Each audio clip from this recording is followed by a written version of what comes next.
Have you ever wondered why psychics, mediums, intuitives don't just know everything? Like why they don't just know the lottery numbers or know who's going to win the next election, and they don't just tell us one way or another what they know if they're so psychic, and why sometimes their answers are a little bit cagey? The reason for that is that intuition doesn't serve the ego. It serves the highest soul's purpose.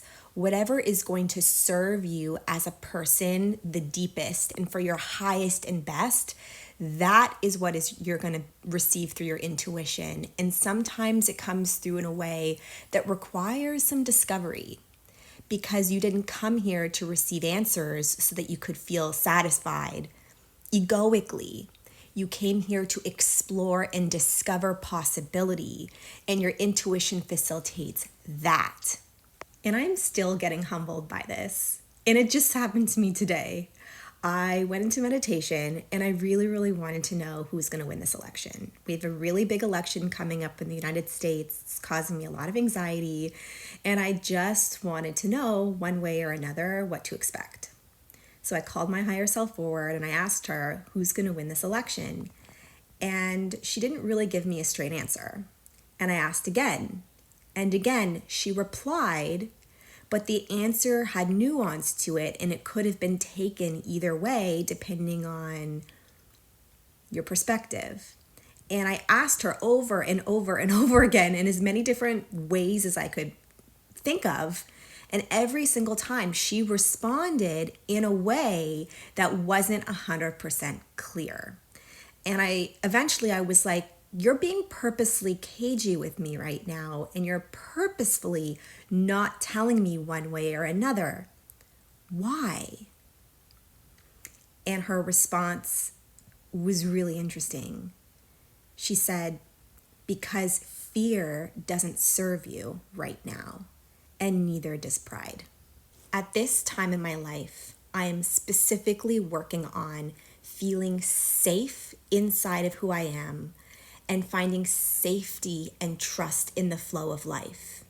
Because when I can do that, I can access a greater degree of peace, of love, and fulfillment inside of me unconditionally. And when I can do that, I expand to a greater degree, I vibrate at a higher frequency, and I can invite more of what I really want into my life. And if she told me a specific answer to my question that evoked fear within me, then that would take away from what I'm looking for, which is to access peace. Because my mind would have started racing and I would have kind of spiraled into a pit of despair. And that's not really serving my highest purpose right now. Perhaps when the election results come out, I will feel a ton of fear. But to evoke that now, when I don't need it, doesn't really serve me.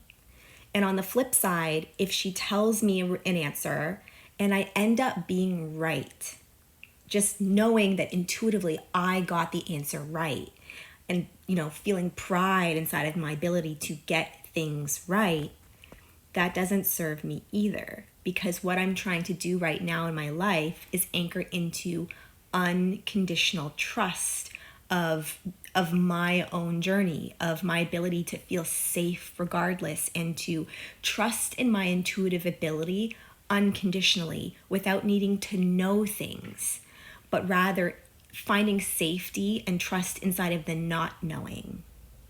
And so her telling me an answer and me getting to feel pride inside of getting it right doesn't serve what I'm really looking for right now, which is unconditional self-acceptance, not acceptance of my ability to do well. The spiritual journey does not serve the ego. It serves the highest potential for growth and evolution on a very deep and fundamental human and soul level. And exploring your intuitive abilities facilitates that. Not what you're wanting in the physical world, but how you feel inside of who you are.